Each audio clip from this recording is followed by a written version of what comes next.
My mother mocked me as the dumb kid during Christmas, so I revealed how I'd been funding the family all along. The whole room fell completely silent. What if the biggest Christmas miracle wasn't joy, but utter devastation? Because for me, the night my own mother publicly declared me the most useless child at Christmas dinner, while I was trying to share the happiest news of my life, that explosion? It was the spark that finally, irrevocably, set me free. To really understand why that moment became my liberation, you have to grasp what it was like growing up. I was always the middle child in my family, which, in my world, meant I was practically invisible.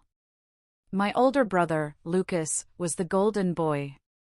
My mother, Catherine, genuinely believed he could do no wrong. He's a doctor now, and she still never lets anyone forget it. Then there was Sophia, my younger sister, the darling baby, the tiny princess who got away with absolutely everything and eventually became a brilliant lawyer. And me? Emma. I was stuck in the middle, constantly scurrying, desperate to earn even a fraction of the attention and love they seemed to receive so effortlessly. From the time I was old enough to understand our family dynamics, I knew I needed to work twice as hard for half the acknowledgement. Lucas could bring home B's and be praised, while I had to maintain straight A's just to get a mere nod. Sophia would throw tantrums and break things, and it was cute. She was just expressing herself. But if I even raised my voice, I was being rude and needed an attitude correction. I remember countless hours in high school working part-time at the neighborhood grocery store, tutoring younger students. Not because we needed the money, but because I truly believed that if I could contribute financially, my parents would finally see my worth. I saved every penny to buy elaborate flowers for my mother on Mother's Day, expensive jewelry for her birthday, and thoughtful Christmas gifts that I spent weeks agonizing over. Lucas and Sophia? They'd grab something last minute from the mall, and their gifts usually earned the biggest smiles and the longest hugs. It hurt every single time. College was supposed to be my fresh start, my chance to prove myself in a field I was passionate about. I chose marketing because I loved the creativity, the strategy, the ability to craft a story that resonated with people. But when I told my family my major, my mother's face just fell. It was as if I'd announced I was dropping out entirely. Marketing? She scoffed, her voice dripping with disdain. That's not a real career, Emma. That's just playing with pretty pictures and slogans. Why can't you be more like Lucas and choose something that actually helps people? Or like Sophia, something that requires real intelligence and makes a difference in the world? Those statements stung more than I ever let on.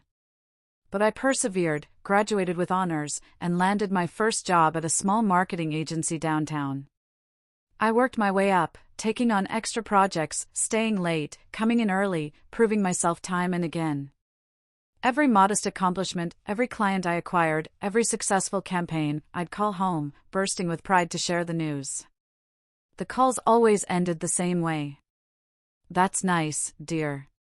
Did I tell you Lucas just got published in another medical journal? Or Sophia just won another case? She's really making a name for herself. For years, I kept trying. I sent cards on holidays, called every week, remembered birthdays and anniversaries.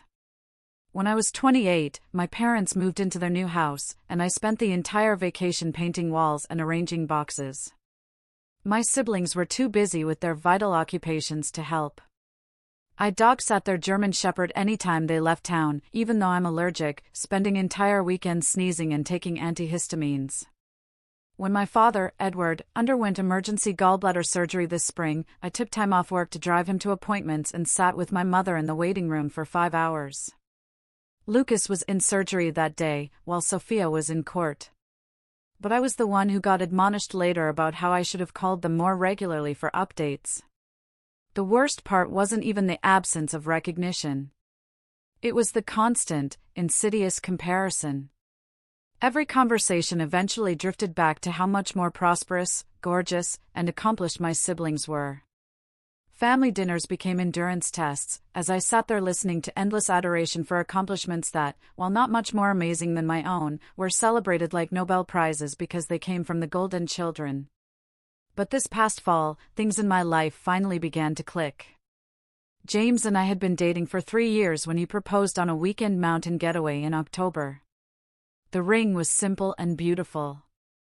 More importantly, he saw me in a way my family never did. He celebrated my achievements at work, encouraged my creative pursuits, and never made me feel like I had to compete for his attention or favor. Around the same time, my employer promoted me to senior marketing coordinator. It came with a substantial pay raise and the opportunity to lead my own team. It was everything I had worked for. For the first time in my adult life, I felt genuinely proud. I couldn't wait to share both pieces of news with my family for Christmas, hoping that this time, it would be different. Christmas morning began as it always did at my childhood home on Maple Street. The house was adorned exactly the same way it had been for the previous 18 years, white lights on the evergreen tree, crimson and gold ornaments meticulously placed by my mother, and the same angel topper since I was 5. The smell of cinnamon rolls and coffee filled the air. Christmas music played quietly. I arrived around 9 a.m., arms full of carefully wrapped gifts and a heart full of nervous joy. James was visiting his family in Portland, but we had planned a celebration when he returned. I'd been carrying my engagement ring in my purse for 4 months, just waiting to announce it in person. My father met me at the door with one of his loving bear hugs. Edward had always been the more emotionally available parent, the one who remembered to ask about my job and actually listened. "There's my marketing genius," he added, accepting the gifts. "How's the new position treating you?" I blushed. "Actually, Dad, I have some really exciting news to share with everyone." "Oh, yeah? Can't wait to hear it, sweetheart." My mother arrived in the doorway, wearing the red cashmere sweater I had bought her for her birthday last year. She looked me up and down with that familiar gaze, as if she'd already found fault before I even said hello. "Emma, what on earth are you wearing? That green dress makes you look washed out. Didn't I tell you that color doesn't suit your complexion? And your hair looks like you just rolled out of bed." "Merry Christmas, Mom," I forced a smile. "I actually spent an hour on my hair this morning." "Well, you should have spent 2, she said, heading to the kitchen. "Sophia looks absolutely stunning in her new navy suit. You should ask her where she shops."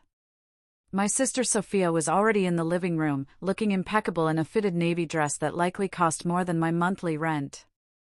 She worked for a top law firm and dressed accordingly.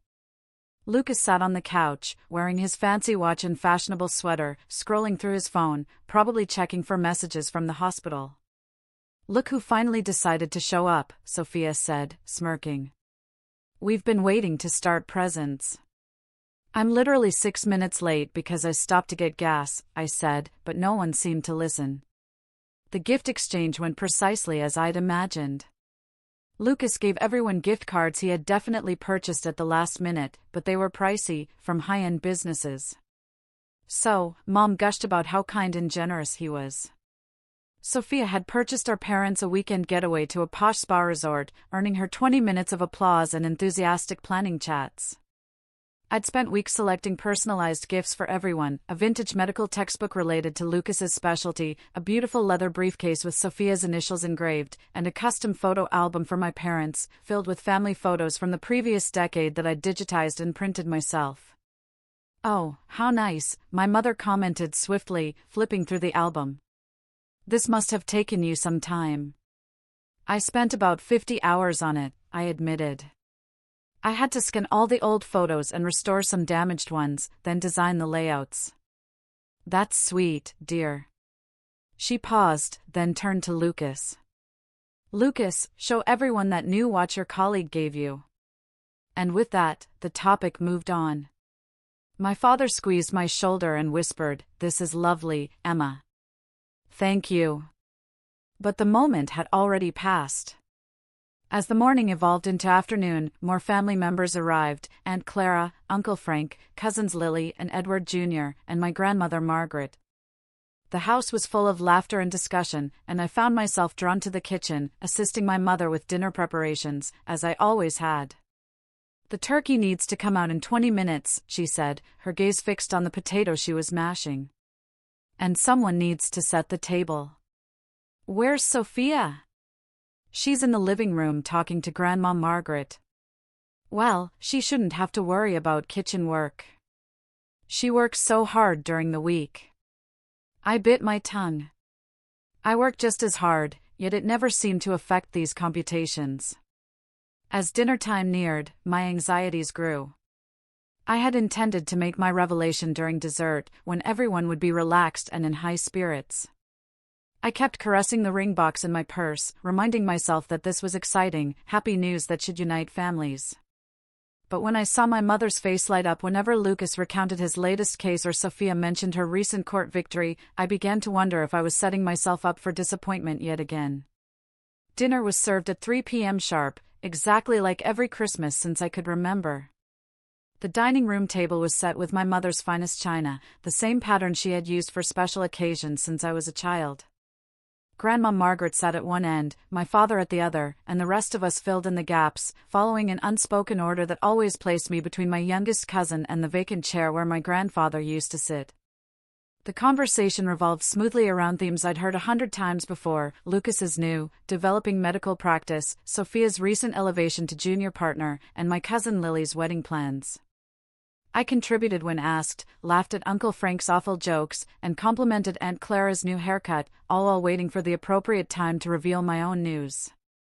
"So, Emma," my grandma asked during a pause in the chat, "are you still working at that little advertising company downtown?" "Marketing company, Grandma," I corrected gently. "And yes, I am. Actually, I have some exciting news about that." Before I could finish, my mother jumped in. "Emma thinks making pretty pictures for businesses is the same as having a real career. I keep telling her she should go back to school for something more substantial, like nursing or teaching." "Marketing is a real career, Mom," I answered, trying to maintain my voice level. "It's actually a field that requires a lot of strategy and analysis. I just got promoted to senior coordinator, which means I'll be leading my own team." "Oh, that's wonderful, honey," my Aunt Clara responded pleasantly. "Congratulations." "Thank you. Actually, I have even bigger news than that." I dug into my purse and brought out the small velvet box, my heart thumping so loudly I was sure everyone could hear it. This was it, the moment I had been planning for weeks. "James proposed," I said, opening the box and revealing the stunning solitaire ring. "We're engaged." The reaction was not what I had hoped for. After a brief moment of silence, most of the table offered polite congratulations. My father's expression softened into a real smile, and my grandmother reached out to squeeze my hand, but my mother's expression was unaltered, almost bored. Sophia inquired, "When did this happen?" "In October. We went to the mountains for a weekend, and he proposed during a hike to this beautiful overlook. It was perfect." "Okay," my mother said, her voice sharp. "You've been engaged for 4 months, and you're just telling us now?" "I wanted to tell you in person, as a family." "Well, that's just typical of you, Emma. Always so secretive, always keeping things to yourself. No wonder we never know what's going on in your life." I sensed the usual sting of judgment masquerading as care. "I'm not secretive, Mom. I call every week. I just wanted this to be special." Lucas inquired, "What does James do again?" Despite the fact that I had told him at least 3 times. "He's a high school English teacher." "A teacher?" my mother repeated, disappointed. "Well, I suppose that's stable employment, at least." The way she phrased it made it obvious what she was thinking. Not outstanding, not successful, and not good enough for her child. Never mind that James was kind, brilliant, and hilarious, and treated me as if I were the most important person in his life. "He's a wonderful man," my grandmother declared firmly. "When do we get to meet him properly?" "Soon, I hope. He's with his family in Portland for Christmas, but we're planning to have dinner with everyone next month." "I hope he knows what he's getting into," Sophia replied, laughing softly. "Emma's always been the difficult one in the family." I'm not difficult, I insisted. But my mother had already nodded in agreement. Emma has always been challenging, she added, as if I weren't right there. She's never quite figured out how to make things easy on herself or anyone else. The words struck me like a physical blow, but I attempted to shake them off. This was intended to be a celebration, a happy occasion. I could not let them spoil it. Well, I think it's wonderful news, my father exclaimed, raising his glass of wine. To Emma and James, may you be very happy together. A few individuals raised their glasses half-heartedly, but the atmosphere was forced and unpleasant. The conversation swiftly shifted to other things, and I found myself sitting there with the ring box still in my hands, feeling smaller and more insignificant than ever before. As dinner was being served, my mother launched into a comprehensive explanation of Lucas's most recent professional accomplishments. He'd been highlighted in a medical journal, invited to present at a conference in Chicago, and was being interviewed for a position at the university hospital. Each accomplishment was discussed in great detail, with my mother's delight radiating across the table. And Sophia, she said without pausing, just won the biggest case of her career. The settlement was in the six figures, and the senior partners are talking about fast-tracking her to full partner. That's amazing, I said, truly meaning it. Congratulations, Sophia. Thanks, she murmured, but her focus had already returned to her phone. I sat there listening to my siblings' praise, waiting for someone, anyone, to bring up my engagement or promotion, but it never happened. It was as if I had never spoken, as if my news did not deserve more than a few seconds of attention. Then, my mother looked directly at me and delivered the words that would permanently change our relationship. You know, Emma, I've been thinking about this engagement of yours, and I have to be honest. I'm worried about James. The table became quiet. My cousins looked up from their phones. What do you mean? I inquired, fearing I already knew. Well, let's be realistic here. You're 32. You work in a job that barely pays the bills. You live in that tiny apartment, and you've never really accomplished anything significant. You're the most useless child we have. I just hope James realizes what he's signing up for before it's too late. The hush that ensued was deafening. I could feel every pair of eyes on me, waiting to see how I would respond. My Aunt Clara appeared horrified. My father was shaking his head in astonishment. Even Lucas and Sophia seemed stunned by the brutality of the comment. But for the first time in my life, instead of shrinking back and accepting it, making excuses, or attempting to laugh it off, I felt something else rise up inside me. Yes, it was anger, but it was also a strange, clear calm. It was 32 years of hidden frustration and hurt that finally came boiling to the surface. I rose slowly, my hands trembling from emotion, and looked my mother in the eyes. Then I added, "Stop calling me when you need money," with a calm and clear voice. Her face fell. The stillness that followed my statement was so complete that I could hear the grandfather clock ticking in the hallway and the faint sound of Christmas music playing in the living room. My mother's expression shifted from arrogant superiority to something I'd never seen before, genuine amazement mingled with panic. "What are you talking about?" she said, but her tone had lost all authority. "I'm talking about the $1,600 I've been sending you every month for the past 3 years to cover your car payments, because Dad's business was struggling," I told her. "I'm talking about the $3,000 I gave you last spring when he needed surgery and your insurance wouldn't cover all the costs. I'm talking about the $2,000 I sent to help pay for Sophia's bar exam fees, because she'd already spent her trust fund on that trip to Europe." I dug into my purse and took out my phone, launching my banking app with remarkably steady fingers, despite the adrenaline rushing through my veins. "Want to see the receipts?" I asked, holding up the screen. "I have them all right here. Every transfer, every check, every emergency loan that somehow never got paid back." My Aunt Clara stared at me, her mouth slightly agape. My Uncle Frank had set down his fork and was listening intently. My grandmother nodded slowly, as if the pieces of a puzzle were finally clicking into place. "Emma," my father began, but I hadn't finished. Remember last Christmas when Lucas's student loans went into default because his new practice wasn't bringing in enough money yet? Who do you think paid those off? It wasn't Mom and Dad, because they were still recovering from Dad's medical bills. It was me.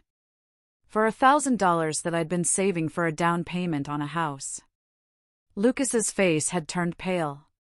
Emma, I had no idea. Of course you didn't know, because Mom made me promise not to tell anyone. She said it would embarrass you, and that I should just consider it my contribution to the family. My contribution? I returned my gaze to my mother, who was opening and closing her mouth as if searching for words that would not come. You want to know what kind of man proposes to someone like me? The kind who sees that I've been single-handedly keeping this family financially afloat while working my supposedly meaningless job and living in my supposedly pathetic apartment. The kind who recognizes that maybe, just maybe, I've been sacrificing my own financial security and dreams to take care of everyone else. I never asked you to, my mother said faintly. You absolutely did ask. You called me crying about the car payments. You called me panicking about Dad's surgery. You called me begging for help with Sophia's fees. And every single time, I helped, because that's what families do. But apparently, that's what the useless child does, while the successful ones get all the credit and none of the responsibility. Sophia finally spoke up, in a small voice. I didn't know you paid for my bar exam. Because I wasn't supposed to tell you. Just like I wasn't supposed to tell anyone about the money I've been lending Mom and Dad, or the payment I made on Lucas's loans, or the countless other times I've bailed this family out of financial trouble. I reopened my banking app and started reading actual numbers and dates. September 15, 2022, $1,600 to Catherine Walsh for car payment. October 3, $1,600 to Catherine Walsh for car payment. November 7, Edward Walsh received $2,000 for medical expenses. Catherine Walsh received $1,600 on December 19 for her auto payment. My father was staring at my mother with a look I hadn't seen before. Catherine, is this true? It's not what it sounds like, she responded swiftly. Emma was just helping out temporarily while we got back on our feet. Temporarily, I laughed, but it wasn't funny. It's been 3 years, Mom. 3 years of monthly payments. 3 years of me prioritizing your financial stability over my own. 2 years of me living paycheck to paycheck while you drove around in a car I was paying for, complaining about how unsuccessful your useless daughter is. My grandmother leaned across the table to hold my hand. Honey, why didn't you tell any of us about this? Because I thought if I could just help enough, if I could just prove my value to this family in some way, maybe I'd finally earn the love and respect that Lucas and Sophia seem to get for free. I thought if I could be useful. Even if it was just financially, maybe Mom would stop looking at me like I was a disappointment. I had been holding back tears for years, and they were finally coming. However, they were no longer tears of despair. They were tears of relief. Tears of finally uttering a truth I'd been holding in for so long. You want to know what James sees in me? I asked, my voice rising stronger. He sees someone who's been working 2 jobs to support her family while they belittle her career. He sees someone who's been giving up her own dreams and financial goals to make sure everyone else in her family is okay. He sees someone who's been the real backbone of this family while being treated like she's worthless. Lucas shook his head. Emma, I had no idea. If I'd known you were the one who paid off my loans, you'd what? You'd have treated me with basic respect? You'd have defended me when Mom made her snide comments? Because that's all I ever wanted. Not gratitude, not praise, just basic human decency. I glanced at Sophia, who was looking down at her plate. And you? Do you have any idea how many times I've covered for you? Not just financially, but in every other way. When you were too hungover to help Mom move, who do you think spent her weekend packing boxes? When you were too busy to visit Dad in the hospital, who do you think sat with him for hours? Emma, my dad said, I'm so sorry. I had no idea your mother was asking you for money because she made me promise not to tell you. She said it would hurt your pride and that you were the most financially stable one. It was my responsibility to help. Funny how I went from being the most useless to the most financially stable depending on what she needed from me, I retorted. My mother found her voice again. You're being dramatic, Emma. Families help each other. That's what we do. No, Mom. What families do is support each other emotionally and treat each other with respect. What you do is take my money while telling everyone how worthless I am. What you do is use me as a financial safety net while treating me like an embarrassment. I got up and moved my chair away from the table. Well, congratulations. You're about to find out exactly how useless I really am, because as of today, the Bank of Emma is permanently closed. My revelation sparked an instant and tumultuous response. As soon as I declared that I was no longer serving as the family's financial safety net, various conversations erupted around the table. My Aunt Clara demanded to know how long this was going on. My Uncle Frank was asking my father if he knew about the money. My grandmother looked at my mother with intense disappointment. Emma, wait, my mother murmured, standing up while I collected my bag and coat. Let's talk about this privately.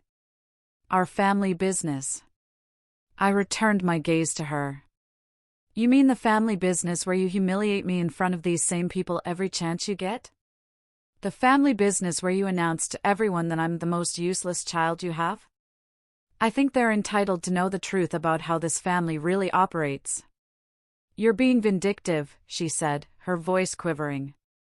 I'm being honest. For the first time in my adult life, I'm being completely honest about what's been happening in this family. And if that makes you uncomfortable, maybe you should ask yourself why. My cousin Lily spoke from across the table. Emma, are you serious about the money? You've really been supporting them financially? Dead serious. I can show you bank statements going back years if you want proof. My father stared at my mother, confused and angry. Catherine, we need to talk right now. Not in front of everyone, she snapped. Why not? You had no problem discussing Emma's failures in front of everyone. You had no problem announcing to the entire table that she's useless. So why is it suddenly inappropriate to discuss the truth? Lucas eventually spoke up, his voice subdued. Emma, about my student loans. I genuinely didn't know. I thought Mom and Dad had helped me out. I understand you didn't know, I said, and I meant it. None of you knew because I was specifically told not to tell you. But Lucas, can I ask you something? In all the years we've been adults, have you ever once asked me if I needed help with anything? Have you ever inquired about my finances, my career struggles, my personal life beyond the bare minimum? He was silent for a long time. No, he eventually conceded. I guess I assumed you were doing fine. You assumed I was doing fine because it was easier than actually paying attention to my life. Just like it was easier for Sophia to assume someone else would handle the family emergencies, and easier for Mom to assume I'd always be there to bail everyone out while she criticized everything about me. Sophia eventually looked up from her dish. I don't understand why you didn't just say no if you didn't want to help. Because I did want to help, I exclaimed. I wanted to help because I love this family despite everything. I wanted to help because I thought maybe if I proved my value in some tangible way, I'd finally be treated like I mattered. But I realize now that no amount of financial help can ever change how you guys perceive me. My grandma cleared her throat, and the room became quiet. When Margaret Walsh talked, everyone listened. She had been the matriarch of our family for as long as I could remember, and her opinion was deeply respected. Catherine, she began, her voice severe in a way I'd rarely heard. I am deeply disappointed in you. This young woman has been sacrificing her own financial security to help this family, and you've been treating her like she's worthless. That's not just ungrateful, it's cruel. Mother, you don't understand the whole situation, my mother began. I understand enough. I understand that Emma has been working 2 jobs to support herself and apparently half this family while you've been telling everyone who'd listen that she's not good enough. I understand that she just announced her engagement, which should be one of the happiest moments of her life, and instead of celebrating with her, you used it as an opportunity to tear her down. The room was silent, save for my mother's fast breathing. I had never seen her mother call her out that directly before. And another thing, my grandmother went on, I've watched this girl grow up, and she's never been anything but kind, generous, and hardworking. If she's the most useless child you have, Catherine, then you have no idea how to measure a person's worth. My Aunt Clara nodded emphatically. I have to agree with Mom. Emma, I had no idea you were dealing with all of this. I always wondered why you seemed so stressed during family gatherings. I wasn't stressed, I replied gently. I was exhausted. Emotionally, financially, physically exhausted from trying to be enough for a family that had already decided I never would be. My mother made one final attempt to regain control of the narrative. Emma, you're making this sound much worse than it is. We're family. We help each other. No, Mom. What families do is support each other emotionally and treat each other with respect. What you do is take my money while telling everyone how worthless I am. What you do is use me as a financial safety net while treating me like an embarrassment. I headed near the door but turned around once more. My wedding is going to be beautiful. James and I are going to build a wonderful life together, and we're going to do it without the constant criticism and emotional manipulation that I've been accepting as normal for the past 32 years. Anyone who wants to be part of that life, with respect and kindness, is welcome. Anyone who doesn't can keep my phone number for emergencies, but don't expect me to answer. And with that, I walked out of my childhood home, leaving behind a table full of stunned faces and a mother who had finally known what it was like to be the one left speechless. The week after Christmas was unlike anything I'd ever experienced. My phone began ringing before I even arrived home that evening, and it didn't stop for days. But for the first time in my adult life, I didn't answer every call right away. I wasn't giving up everything to control other people's emotions or solve their problems. James had returned from Portland 2 days earlier. I called him crying from my car in my parents' driveway. He found me sitting on my couch around 11 p.m. that night, still dressed for Christmas, staring at my phone, which hummed with incoming calls and text messages. I can't believe I actually did that, I kept saying. I can't believe I finally said all of that out loud. I can, he murmured, bringing me closer. I've been waiting for you to stand up to them for 3 years. I just didn't want to push because I knew you had to get there on your own. But what if I was wrong? What if I was too harsh, Emma? He spoke softly. You've been paying your mother's car payment for 3 years while she told people you were useless. There's no universe in which you were too harsh. The messages began pouring in that night and lasted for days. My father called first, his voice thick with what appeared to be genuine regret. Emma, honey, I had no idea your mother was asking you for money. I'm so sorry. Dad, it's not just about the money. It's about the way she's treated me my entire life. The money was just the final straw. I know, sweetheart. I've been thinking a lot about that since you left. And you're right. I should have stood up for you more over the years. I should have said something when she made those comments. It was the first genuine apology I'd ever gotten from anyone in my family, and it meant more than I could say. Lucas called the following day. Emma, I feel terrible about the loan situation. I want to pay you back. It's not about paying me back, Lucas. It's about the fact that for all these years, you've been perfectly happy to assume that someone else would handle family problems while you focused on your career. You never once asked if I needed help or support. You're right, he replied gently. I guess I always saw you as the strong one, the one who had everything figured out. I was the one who couldn't say no. There's a difference. Sophia waited 3 days to call, and she was guarded. I don't understand why you're being so dramatic about this, Emma. Families help each other out.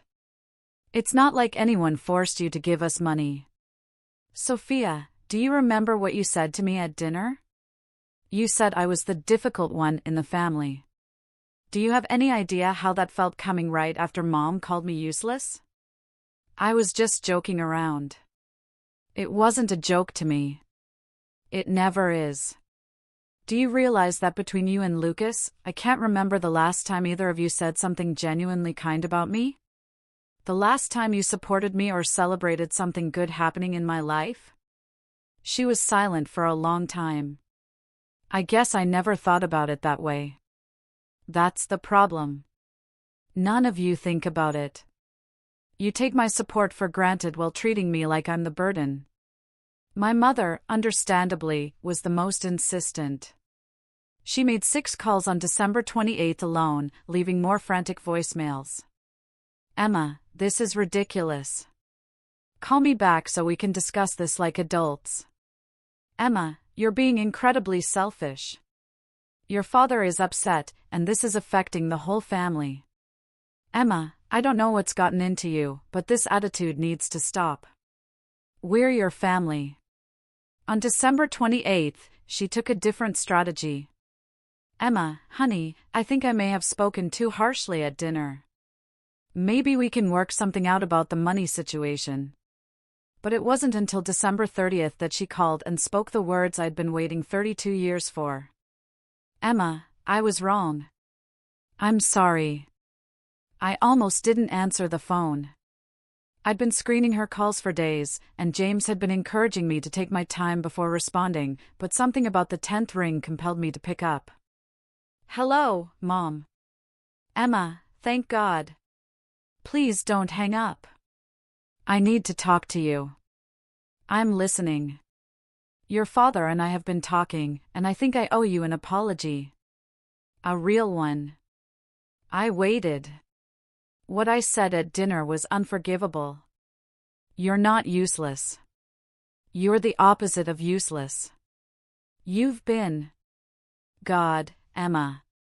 You've been holding this family together, and I've been treating you terribly. It was the closest thing to a sincere apology I'd ever received from her. But I wasn't ready to let down my guard entirely. Mom, it's not just what you said at dinner. It's been a pattern my entire life. The constant criticism, the comparisons to Lucas and Sophia, the way you dismiss my career and my accomplishments. I know, she said, her voice cracking. I know, and I don't have a good excuse for it. I think maybe I saw myself in you, and I was harder on you because of it. What do you mean? I was the middle child, too. I know what it's like to feel invisible. And instead of protecting you from that feeling, I think I made it worse. I think I pushed you harder because I wanted you to be stronger than I was. It wasn't a full explanation, and it wasn't an excuse, but it was the first time my mother showed me genuine vulnerability or self-awareness. The money stops, Mom. All of it. No more car payments, no more emergency loans, no more bailing anyone out. I understand. You're right to stop. We never should have put that burden on you. And the criticism stops, too. I'm not going to tolerate being belittled anymore, especially in front of other people. Okay. I'll try to do better. Don't try, Mom. Do better. Because if you can't, James and I will build our life without this family's involvement. It was an ultimatum, but it seemed justified. For the first time in my life, I was creating clear boundaries with consequences that I was willing to enforce. 3 months later, my life had drastically changed. The incessant financial worry had vanished, replaced by something I'd never known before, actual savings. For the first time since college, I had money left over at the end of the month. James and I opened a joint savings account and began planning not only our wedding, but our future together. The emotional shift was considerably more pronounced. Without the continual burden of family drama and financial demands, I felt lighter, more confident, and more like myself. My work performance increased significantly once I was no longer distracted by family emergencies and guilt-inducing phone calls. My employer observed the change and hinted at future promotion prospects. "You seem different lately," she commented at my quarterly review. "More focused, more assertive in meetings. Whatever you're doing, keep it up." I was doing something I'd never done before, prioritizing my personal well-being. The family relationships changed substantially after the financial safety net was withdrawn. My father, it turned out, was absolutely oblivious of how much money my mother had borrowed from me. When he realized the full extent of it, he was enraged. "2 years, Catherine? You've been taking money from our daughter without telling me?" They ended up going to financial therapy together, which should have happened years before. My father took on a part-time consulting job to augment their income, and my mother eventually realized they had been living beyond their means. Lucas and Sophia, meanwhile, were forced to confront their own beliefs about family support. Lucas contacted me 7 weeks after Christmas with surprising news. "I've been thinking a lot about what you said," he told me, "about how I never asked if you needed help. And you're right. I was so focused on my own problems that I never considered you might have your own." "I appreciate you saying that," I quipped. "I want to do better, and I want to start by asking, is there anything you need help with? Anything I can do to support you?" It was a basic question, but none of my siblings had asked it before. We ended up discussing my job aspirations, relationship with James, and future plans. For the first time as adults, Lucas appeared to be truly interested in my existence as a person rather than as a family obligation. Sophia took her time waking up. She remained sensitive about the money issue and appeared to interpret my boundary setting as a personal attack rather than a required shift. But even she began to change her mind, particularly after a talk with our grandma. Margaret had allegedly confronted both of my siblings about their treatment of me over the years. "Your sister has been sacrificing for this family while you two were building your careers," they'd heard her say. "The least you can do is treat her with the respect she deserves." My connection with my mother remained the most complex. She was definitely trying to change her behavior, but decades of set habits do not evaporate overnight. She'd catch herself in the middle of a criticism and apologize, or she'd try to ask about my work in a way that wasn't disparaging. It felt forced at first, but it eventually became more genuine. The real test came when James and I began planning our wedding. I'd been dreading the expected criticism and attempts to control the situation. To my astonishment, my mother kept most of her opinions to herself. When she did make suggestions, she prefaced them with phrases like, "just an idea," or "only if you think it would work." "I like the photographer you chose," she commented during one of our preparation sessions. "The samples you showed me are beautiful." It was such a simple, encouraging phrase that I nearly didn't know how to respond. This was what a good family interaction should look like. My father, on the other hand, plunged himself into wedding planning with an unexpected level of excitement. He volunteered to assist with costs, insisted on escorting me down the aisle, and spent hours researching locations and suppliers with me. It was as if he was attempting to make amends for years of ignoring my mother's criticisms. "I'm so proud of you," he told me one afternoon as we tried pastries from a city bakery. "Not just for standing up to your mother, but for building such a good life for yourself. James is a lucky man." Those remarks came from my father and meant everything. The biggest surprise was how many more family members reached out to support me after hearing the whole tale. My Aunt Clara started phoning on a regular basis to check in. My cousin Lily asked if she could help with the wedding plans. Even some of my more distant relatives attempted to connect with me in ways they had never done before. "I always sensed there was tension," clarified my aunt. "But I never realized how bad it was. Your mother has always been intense, but I didn't know she was being so unfair to you." It turned out that various family members had seen the relationship over time, but had not felt comfortable intervening. My Christmas outburst had given them permission to confront what they had been witnessing but ignoring. The most significant adjustment occurred in my relationship with James's family. Without the continual drain of my own family's conflict, I was able to focus more emotional energy on developing relationships with his parents and siblings. They greeted me with an openness and warmth that I had never known. And for the first time, I realized what healthy family dynamics looked like. "Your family is so normal," I said to James after a Sunday dinner with his parents, during which no one criticized anyone and everyone appeared to be truly delighted to be there. "Yours can be too," he added. "It just takes time and boundaries." He was correct. Some of my family ties were slowly healing with clear expectations and repercussions. Not all of them, and not entirely, but enough to give me hope that the future would be different than the past. 6 months after that Christmas meal, James and I got married in a quiet ceremony at a historic inn about an hour outside of town. The guest list was carefully vetted to include only those who had expressed real support for our relationship and respected both of us as individuals. My father accompanied me down the aisle, tears in his eyes. My grandmother sat on the front row, beaming with pride. My mother was also present, dressed wonderfully and behaving precisely, but I could tell she was struggling to keep her normal remarks to herself. Lucas and Sophia both came, and they appeared genuinely thrilled for us. But the folks who mattered the most were those who had always backed me: James's family, who had welcomed me since the beginning, my Aunt Clara and Cousin Lily, who had been valuable sources of emotional support, and my longtime friends, who had witnessed my battle with family dynamics for years and were overjoyed to see me finally standing up for myself. My grandmother hugged me after the ceremony and whispered, "You look radiant. Not just beautiful, but truly happy. That's what I've been waiting to see." During the reception, my father delivered a speech that moved me to tears.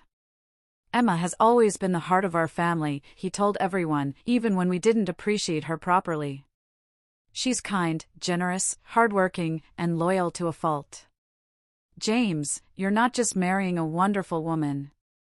You're marrying someone who will move heaven and earth for the people she loves. I just hope you never take that for granted the way some of us have." It was his public admission of the years of imbalance, which meant everything to me. Even my mother was able to offer something appropriate during her quick words. "Emma, I'm sorry it took me so long to see what an amazing daughter I have. I hope you and James build a beautiful life together." Our relationship was not completely repaired, but we made progress. The most crucial moment of the day, however, occurred during our first dance.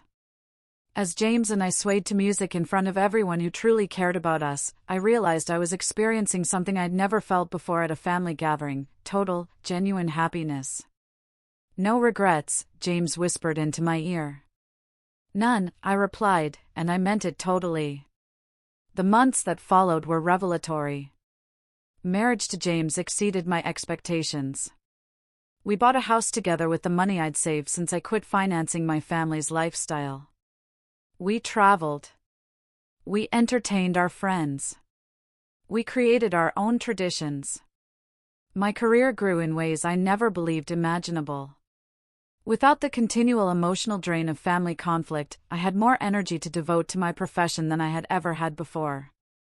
I ran great campaigns, developed excellent client connections, and received the promotion my supervisor hinted at. The girl who had been labeled useless suddenly managed her own department. Some family connections improved gradually. My father and I formed a true bond, talking about everything from business, novels, and his new love of carpentry. Lucas made genuine efforts to be there in my life, calling to check in and even seeking my counsel on personal issues. My grandmother became one of my closest confidants, someone I could open up to about everything without fear of being judged. My relationship with my mother remained complex yet functioning.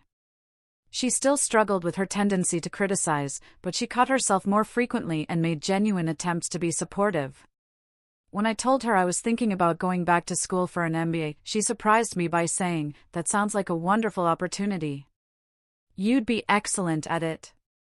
It wasn't the enthusiastic support I might have gotten from Lucas or Sophia, but it was respectful and encouraging, which was more than I could have expected from her. Sophia and I reached a friendly but distant agreement.